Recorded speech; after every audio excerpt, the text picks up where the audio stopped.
മുഹമ്മദ് അലി.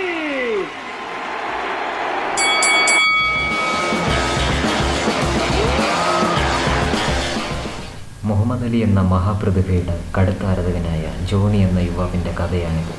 ഇടിക്കൂട്ടിലെ മിന്നുന്ന പ്രകടനത്തിനിടയിൽ അലിയുടെ ചില ചലനങ്ങൾ അവനിൽ കണ്ട ജനത അവനെ വിളിച്ചു ബോക്സർ അലി എന്ന്. മലകളും പുഴകളും കാടുകളും നിറഞ്ഞ മനോഹരമായതാണ് ജോണിയുടെ നാട്. ഒരു നാൾ സ്റ്റേറ്റ് ലെവൽ വരെ പോയ അവൻ്റെ ബോക്സിംഗ് ജീവിതത്തിലേക്ക് വന്നു വീണ ഒരു ദുഃഖം സ്വന്തം മാതാപിതാക്കളുടെ വേർപാടായിരുന്നു.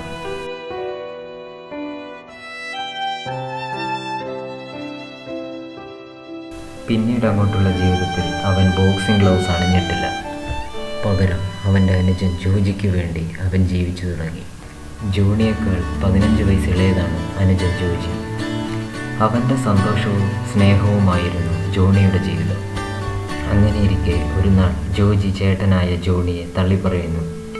അങ്ങനെ അവർ പിരിയുമെന്ന വക്കിലായപ്പോൾ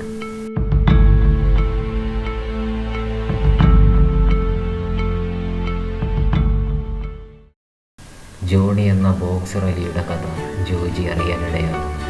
തൻ്റെ ജീവിതത്തിന് വേണ്ടി സ്വന്തം ജീവിതം ഹോമിച്ച ജോണിയെ തിരിച്ചു റിങ്ങിൻ്റെ ബോക്സർ അലിയാക്കാൻ ജോജി ശ്രമം തുടങ്ങുന്നു. ആ ശ്രമത്തിൽ ജോജി